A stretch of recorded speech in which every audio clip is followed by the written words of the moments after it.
என்னோடய சேனலுக்கு பார்க்குறீங்கன்னா ஒரு லைக் மட்டும் சப்ஸ்கிரைப் பண்ணிவிட்டு ஒரு பெல் ஐக்கானை மட்டும் ஆல் இதாக பார்த்துக்கோங்க.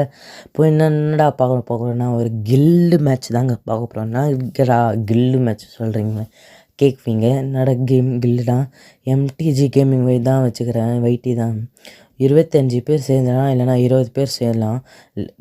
நானும் என்னோடய ஃப்ரெண்டு மட்டும் தான் இருக்கிறாங்க. நீங்களே பார்த்தாலே வீடியோவில் பார்ப்பீங்க. பாருங்கள் அந்த வீடியோவில் என்னென்ன பண்ண போகிறோம். ஃபஸ்ட்டு ரூல்ஸ் நேமை மட்டும் மாற்றுவோங்க. என்னடா பேர்னா எம்டிஜி மட்டும் வச்சுக்கோங்க. எம்டிஜி வச்சு நான் ஒன்றும் வைங்க. பார்த்தீங்கன்னா நான் கில்டு பேர் எம்டிஜி தான் வச்சுக்கோங்க. பேரை அப்புறமா மாற்றுவேன். நான் ஸ்லோவாக தான் பண்ணுவேன். மாற்றலாம் நீங்கள். அப்புறம் நான் கில்டு 1 தான் இருக்குது. நீங்களே பாருங்களேன், கில்டு 1 தான் இருக்குது. நீங்கள் வந்து சப்போர்ட் பண்ணுங்க ப்ளீஸ்ங்க. என்னோட கில்டு ஐடி கமெண்ட்டில் இருக்குதுங்க.